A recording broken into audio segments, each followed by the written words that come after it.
this child was pivotal in solving his own murder. Children who have lived before. This is all about reincarnation. Do you believe in reincarnation? And I know it seems unlikely, doesn't it? The souls of the dead being just dropped into a fresh baby, ready to live again. Yeah, I know, it sounds kind of weird, but there's actually an awful lot of evidence that's kind of hard to ignore, and that's what you're going to get in this video. Not a soul being dropped into your own body or anything, but you'll find out some really weird stories that you'll find incredibly hard to explain. So if you'd like to see that, please click the like button right now, subscribe and ding that bell because it's all coming up right after this.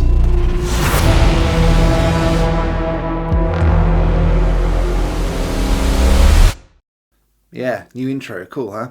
So in the 1960s, a 3-year-old boy from Golgan Heights in Syria came to the attention of his physician, Dr. Eli Lash. But this wasn't some standard childhood illness or concern over the boy's development, quite the opposite to be honest. You see, 3 years before, a baby boy was born with a distinctive red line on his head. His parents naturally assumed that it was an ordinary birthmark and thought very little of it. Almost as soon as the child was able to speak, however, he claimed that he was the reincarnated soul of someone who had been murdered, although he probably didn't use the word reincarnated. And he was able to identify his own murderer, so what happened next? Well, it's all recounted in a book by German therapist Trutz Hardow called Children Who Have Lived Before, Reincarnation Today. I've added a link in the description, and if you want to get your own copy, it won't cost you any extra, but it will give me a little bit of a kickback and it'll help out this channel. I've actually got one of these books myself. It's downstairs. Well, it used to be, and now it's here because I did that gag. I need to read this thing. Reincarnation is the act of a soul of someone who has died being placed into a new body to continue their life. It's an idea that spans cultures, histories and religions, and there's a surprising amount of evidence for it. Okay, I know what you're thinking. Kids do make stuff up, and yes, they do have notoriously good imaginations, right? Well, yes, but they're also famously honest and straight talking too. At least until we grown-ups start to lead them astray. Anyway, this 3-year-old kid was able to remember the name of the village where he used to live and even the name of the person who killed him. His parents were naturally very concerned and, mainly to disprove the boy, they travelled to the infamous village to show that the child had made it all up. There, the boy was able to not only give directions to where his previous body had been hidden, with all the telltale marks of an axe murder, but police were also called, and with this entire murder case hanging on one, albeit unconventional, child witness, the police naturally wanted to ask the 3-year-old some more questions. The boy was more than happy to answer the line of inquiry by identifying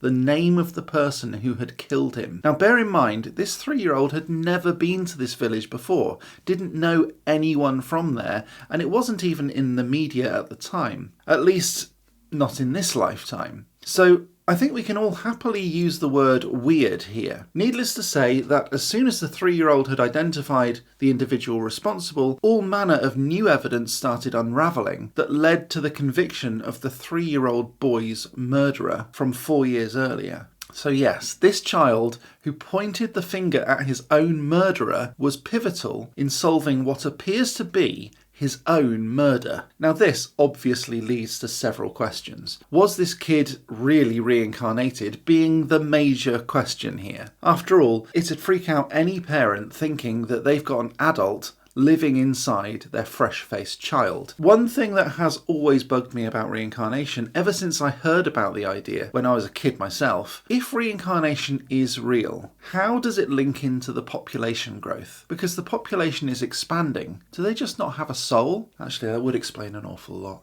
That just doesn't seem to make any sense to me. If our souls do get recycled, where are the new souls coming from? Perhaps it's the ghost of someone taking up residence in a baby or a toddler. After all, these kinds of events tend to stop as the child gets older. Nobody really knows why. I myself have had a very minor version of this kind of thing happen to me. Not to me specifically, but it's my experience. As I was driving home one day through the back roads, winding country lanes from my parents' house to the house that my children now still live in today, suddenly a small voice came from the back seat, which wasn't too surprising because my kids were in the back. It was my very young son, Daniel, who you may have seen on this channel before. Hello! Yeah, him. He was concerned that I was going too fast and said, "Slow down, Daddy." I explained that I knew these roads very well and I used to drive them every day to work for years and years and years before he was born. But he replied, well, that's what I thought, but I was going too fast on my motorbike and then I came here. Oh my God! I was confused and a little bit freaked out, I must admit, and I asked what he meant. Daniel just said something like, I was going too fast and then a car came and I came to you instead. I pressed him for some more details, but he just acted kind of bored and said, oh, never mind. As I asked him more and more about it, he said less and less, but now can't even remember saying anything. But I wasn't the only one there. His older sister, who was 9 at the time, remembers it very well because she was sat in the front of the car with me, and she remembers being just as freaked out as I was. There seems to be a lot of this kind of story, children saying weird things, and we know that the innocence of children being subverted by saying something pretty weird is kind of scary at times. So what's going on here? Well, it could just be a very active imagination, turning things that they've seen on TV or in the media into what they think is first-hand experience, and then just talking about it like it was their own lives' experience. Or perhaps it is real. Let me know what you think down in the comments. A huge shout out to these awesome people. They're my patrons and members from Patreon and YouTube, and they help me out so much. And you can become one of these wonderful people just by following the links down in the description. If you like this video, please do click that like button. It tells YouTube that it was a good video and more people should see it. Please consider subscribing, and if you do, please do turn on that bell button to get notified of next time I go live or upload anything. It also makes sure that you never miss out on a single magic minute.